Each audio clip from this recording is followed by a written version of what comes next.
Accountability Court orders auction of former Finance Minister Ishaq Dar's assets and confiscating of his bank accounts in Pakistan.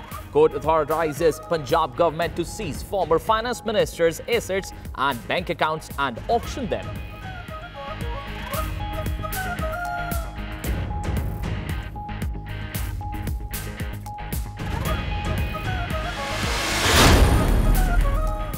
Chief Justice Saqib Nisar says will keep issuing red warrants if former dictator Pervez Musharraf doesn't return. Top judge advises Musharraf to avoid any situation where he may have to return in a way that will cause embarrassment. Chief Justice remarks courts cannot allow Musharraf to reject their authority. Chief Justice Nisar says Musharraf be provided with security no matter where he lands in Pakistan.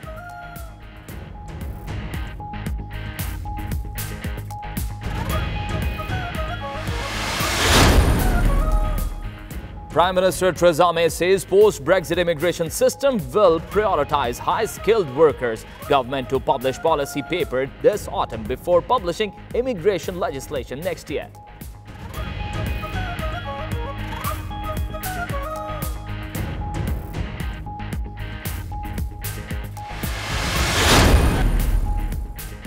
European Commission First Vice President Frans Timmermans says Britain cannot leave European house but keep key and right to swing by any time. Timmermans says border issues between Ireland and Northern Ireland is central to our responsibility to do.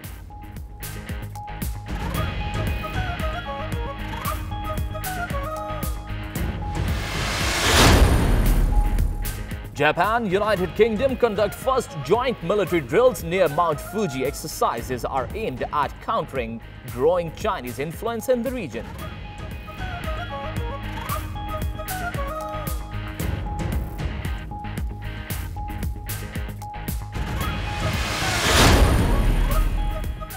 "13 killed, 30 injured as suicide bomber in Afghanistan targets election rally." Around 250 people were attending the rally in Andher.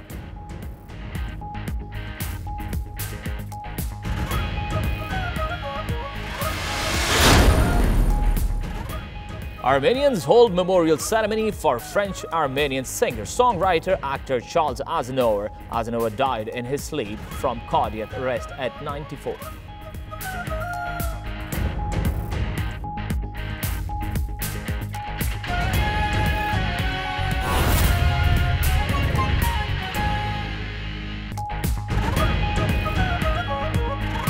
Bismillah Rahman Rahim. You're watching 92 News HD UK. My name is Muhammad Yasir Rizwan. And my name is Faik Mahmood. Muin Ahmed will also join us in this bulletin. Now, starting off with the top story today. Rana Mashood, the former Punjab minister, said on Tuesday the political situation was shifting. He claimed that Pakistan Muslim League Nawaz was gaining strength and within a few months might be heading the provincial government. He said that Shehbaz Sharif, the party president, had always been amenable to close cooperation with the establishment. More in this report.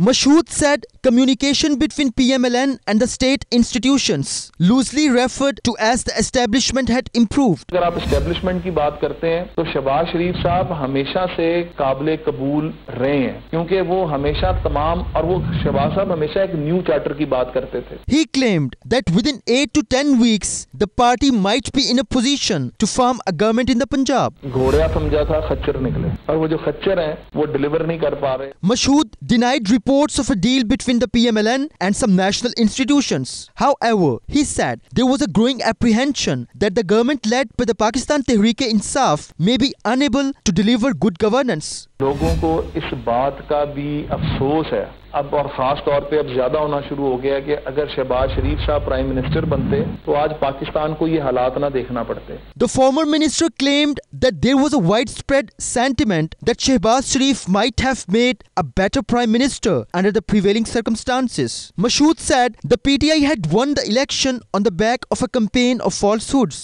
Nawaz Sharif, he recalled, was accused, among other things, of having sent a lot of money to India. इतनी तवत्तर से कौम से झूठ बोला गया कि 3000 करोड़ नवाज शरीफ ले गए, 500 अरब डॉलर जो है वो इंडिया चला गया। अब लेके निकाल के दिखाएं ना किधर हैं वो पैसे। ये अदारे हमारे अपने अदारे हैं। Mashood claimed that former premier and his daughter Maryam will not obstruct Shehbaz Sharif's endeavors.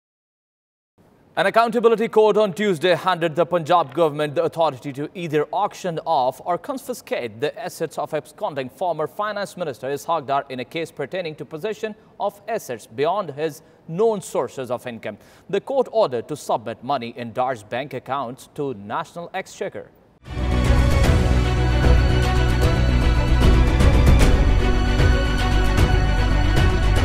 An accountability court in Islamabad had granted the National Accountability Bureau plea for auctioning former finance minister Ishaq Dar's seized assets and confiscating his bank accounts in Pakistan. Judge Muhammad Bashir allowed the Punjab government confiscate the assets and auction them.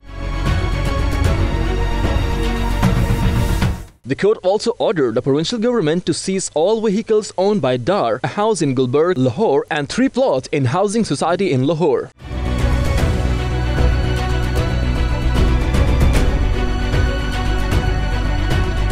The court also ordered that money in Dar's bank accounts be withdrawn and handed over to provincial government. The NAB had filed the application on September 27. Judge Bashir had reserved the judgment on Monday. And now something about the NRO case. The Chief Justice of Pakistan remarked on Tuesday that the Supreme Court will issue red warrants for former President Pervez Musharraf if he did not return to Pakistan voluntarily.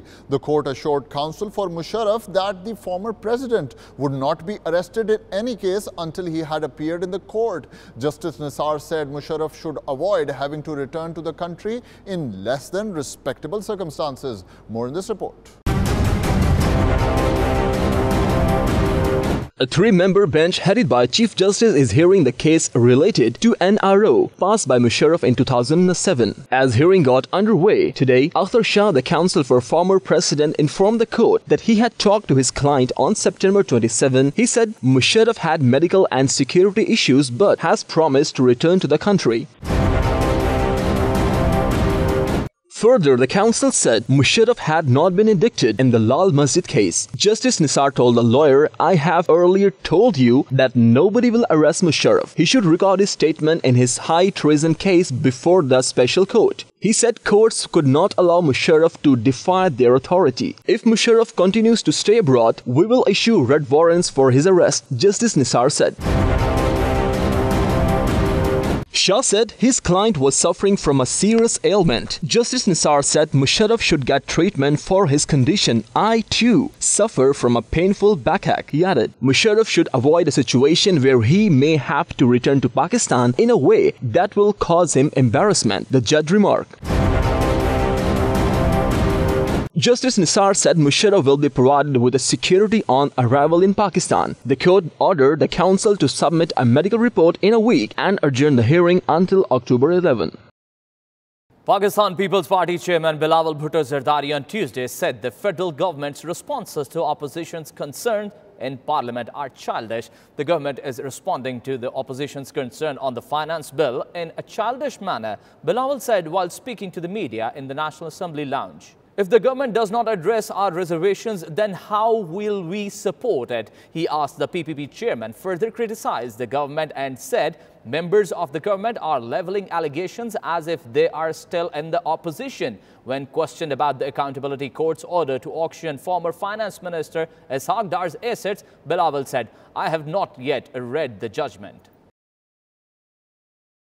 An accountability court on Tuesday fixed October 24 for indictment of former Prime Minister Raja Pervez Ashraf, former Federal Minister Babar Awan and 5 others in the Nandipur Power Project reference. Hearing Al-Azizia reference was adjourned owing to absence of Khaja Haris Ahmed, the counsel for Nawaz Sharif.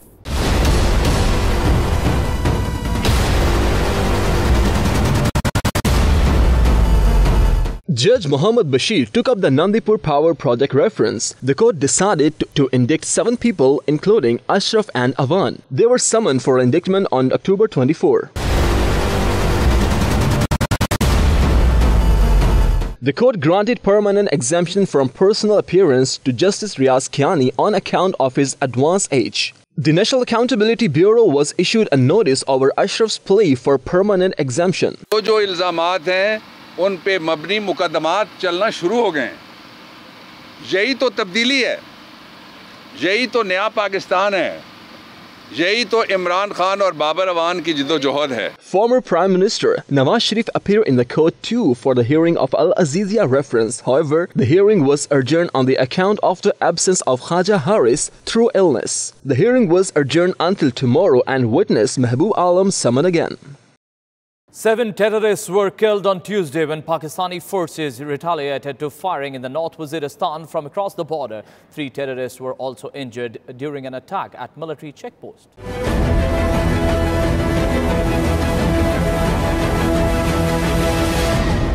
Pakistan initiated a project to build border fence along Afghanistan border to prevent militant infiltration and drug smuggling, which has remained a major source of income for terrorists. Militant infiltration has been minimized due to fence force and vigilance of Pakistan security forces. Military sources say due to the extensive fencing along the border, terrorists cannot physically attack and now resort to fire raids, concentrated targeting of Pakistan's assets from a distance.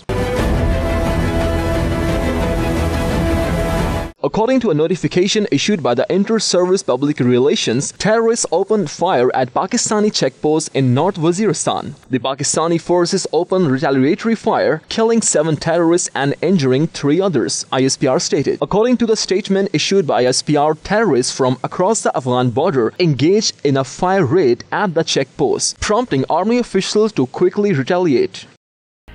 It's time for a short commercial break. Stay with us for more stories.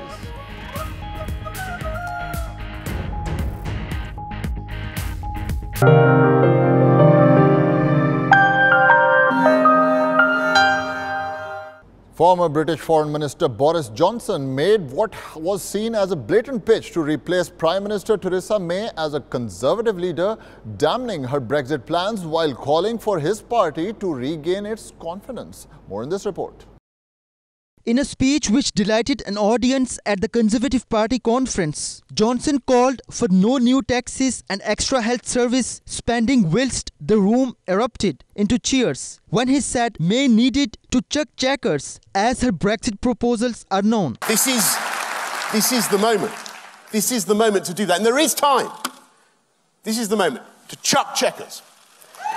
With just 6 months before Britain leaves the European Union, May's precarious position at the helm of her party has been further shaken by criticism of her plans, both at home and in Brussels. All this nonsense we would have to implement with no ability to change or resist. That is not pragmatic. That is not a compromise. It is dangerous and unstable, politically and economically. My fellow Conservatives, this is not democracy.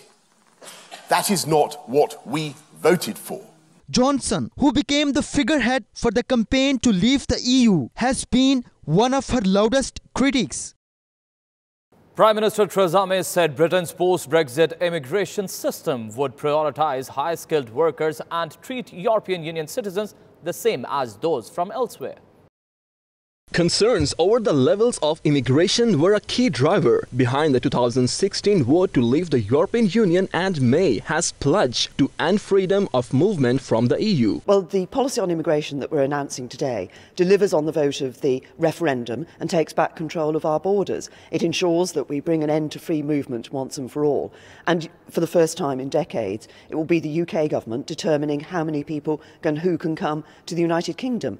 And yes, this system will be based on skills. It'll be based not on where somebody comes from, but on how they can contribute to our economy. The government will publish a policy papers this autumn setting out how the new immigration system will work before publishing immigration legislation next year. So free movement will end, but we recognise the needs of certain parts of our economy.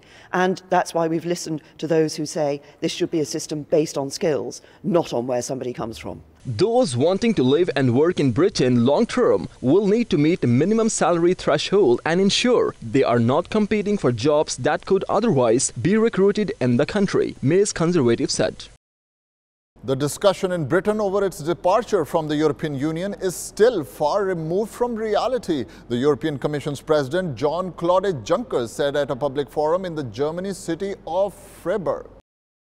Sometimes I have the impression that the British think that it's us who are quitting Britain, but it's exactly the other way around. He said to laughs for audience of several thousands, adding that the British public had never properly been informed about the consequences of quitting the bloc. There was never a real referendum campaign in Britain in the sense of an information campaign. He said when asked about the possibility of a second British vote on the EU membership. The British, including government ministers, are only now discovering how many questions it raises. Juncker, a former Luxembourg Prime Minister, also said Brexit was a question of the past and that he wanted to deal with the future of the EU of 27 states. Britain will legislate to ensure that technology firms take their responsibilities for online security seriously, Interior Minister Sajid Javid said on Tuesday.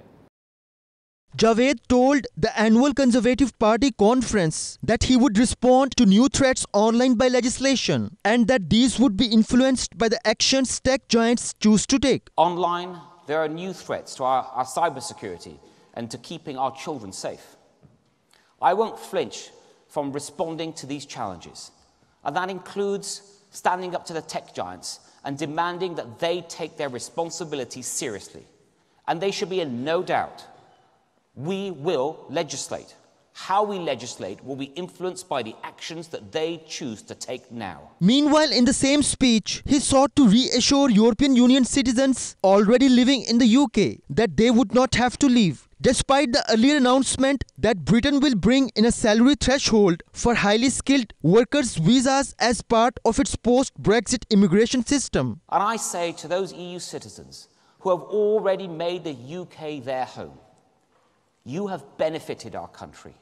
You are part of our country, part of many of our families, part of our home. So let me be very clear. Deal or no deal, we want you to stay, we need you to stay, you can stay. The new British immigration system will prioritize high-skilled workers and treat European Union citizens as the same as those from elsewhere after Britain leaves the bloc next March, Javed announced earlier on Tuesday. Home Secretary Sajid Javid has ordered a crackdown on middle-class drug users to curb violent crime. Javid said on Tuesday all bank transactions of the addicts would be under scrutiny. The Secretary will announce policy guidelines at Tory party annual conference. Javed said on Tuesday he would root out violent crime. He said the increasing drug use in middle-class youths was a major reason for rise in violent crime. The Home Secretary said controlling knife attacks was one of the government's top priorities. Sajid Javid said the crackdown will follow identification of criminal elements. He said determining the root causes of the crime was part of the strategy. The Secretary said psychologists would be engaged for counseling the addicts. Sexual abuse or violence on children not only affects their physical and mental state, but its scars also pass on to the future generations. When victims of violence and sexual abuse grow up, they do the same to those who come into contact with them. I'll make you right. I swear to love you all my life. Hold on, I still need you.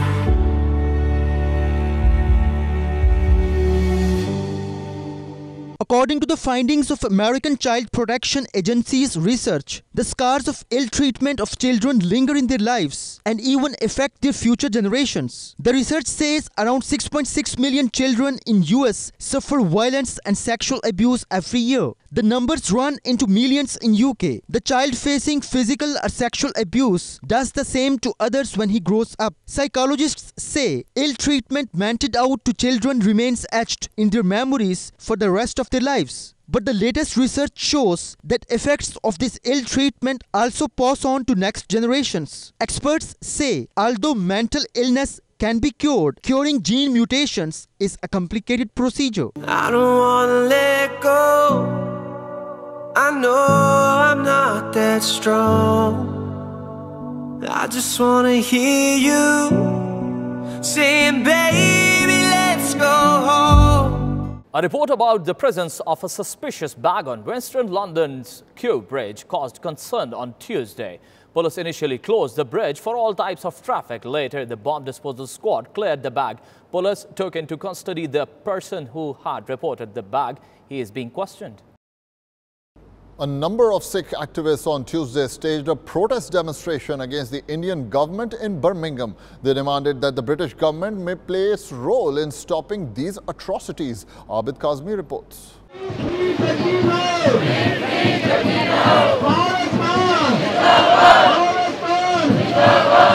The protest against India continued for the second day of the Conservative Party conference. The protesters included women and children who carried placards inscribed with anti-India slogans.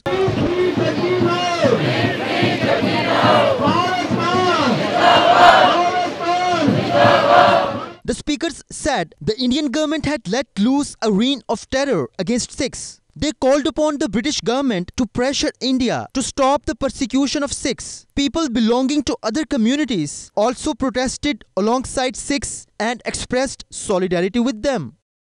Japan and the UK kicked off their first ever joint military exercises in Japan aimed at strengthening defense and security ties between the two nations.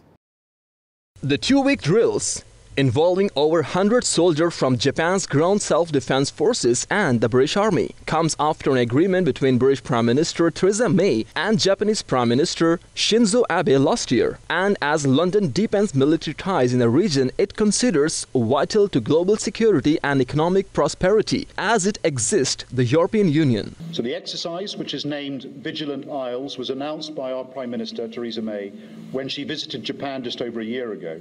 And during that visit, she signed the Declaration on Defence and Security Cooperation with your Prime Minister Abe.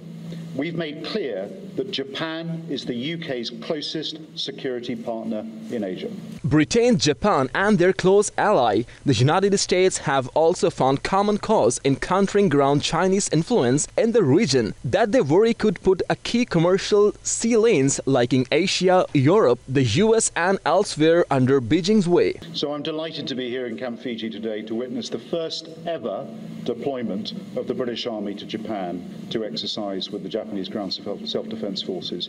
This is a truly symbolic moment for our bilateral security relationship, and this relationship continues to strengthen. On September 27, Japan's biggest warship, the Kaga helicopter carrier, joined naval drills with Britain's HMS Argyll in the Indian Ocean as the frigate headed towards the contested South China Sea and East Asia. The Argyll is the third Royal Navy ship in the Asia's water this year, following the tour of an Albion and another frigate. It's time for a short commercial break. Stay with us for more stories.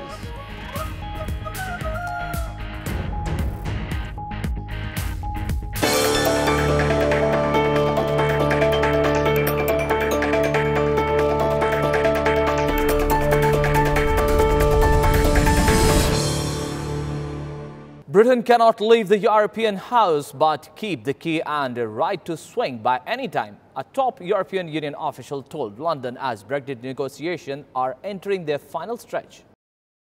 Deputy head of the EU's executive, Frans Timmermans, was speaking at the European Parliament's plenary session in Strasbourg. If somebody says, I want to leave your house, but I'll take the key and I'll come back in whenever I like, and take whatever I like from that house, that doesn't work. We have to make sure that we come to terms with the fact that the United Kingdom has expressed a wish to leave the European Union, and that we negotiate in good faith to make this happen in a way that respects the integrity of the European Union, including its four freedoms, and respects the wish of the British people as it stands. Timmermans said the issue of avoiding border infrastructure and checks between EU member state Ireland and Britain's province of Northern Ireland was central to our responsibility to do as little harm as possible in these negotiations. The British people have voted, and that means that for now we are all under the obligation to do as little harm as possible. That is in the interest of all Europeans, whether they are in the United Kingdom or on the continent. Britain is due to become next March the first country to ever leave the EU. but the two have yet to agree on divorce terms or future rules on cooperating on everything from security and trade to air traffic. A suicide bomber blew himself up at an election rally in Afghanistan's eastern province of Nangarhar, killing at least 13 people and wounding more than 30. Officials said, warning that the toll is likely to climb.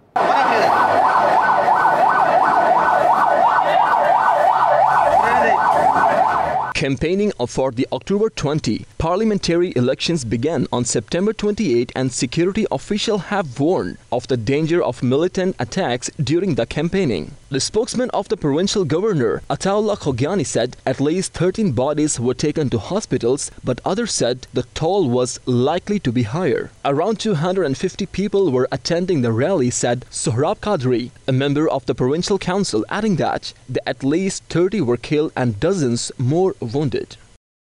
The National Disaster Mitigation Agency said that confirmed death toll from an earthquake and tsunami on Indonesia's Sulawesi Island had risen to 1,234.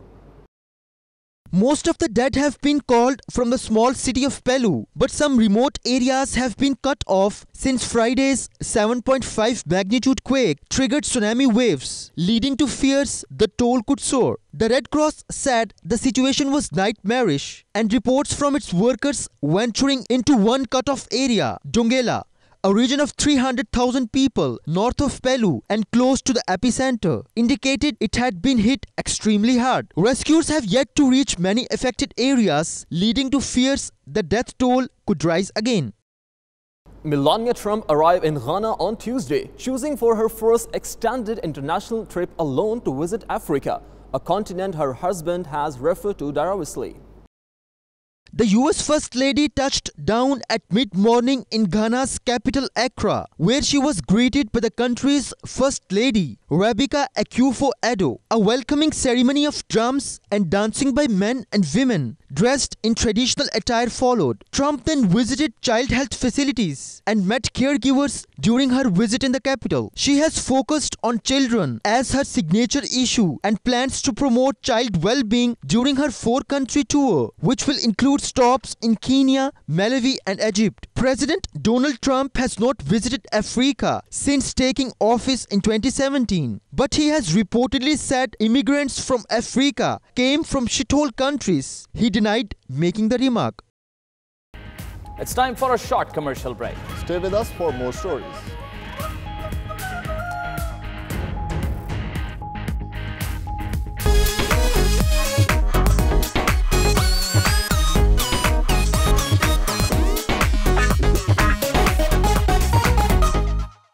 A memorial service for French-Armenian singer-songwriter actor Charles Avegsgor was held in Yerevan, Armenia. More in this report.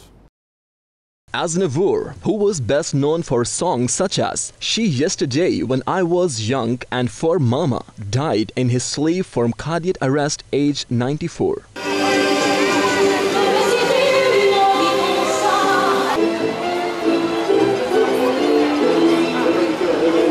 Aznavour also earned praise for his humanitarian work. In 1989, he gathered more than 80 showbiz friends, including Minelli and Donny Warwick, to record For You Armenia, which raised funds for victims of the December 7, 1988 Armenian earthquake. Aznavour sold more than 180 million records and appeared in more than 60 films. Bob Dylan considered Aznavour, sometimes referred to as a Gillis Frank Sinatra, to be one of the greatest live performers he had ever seen.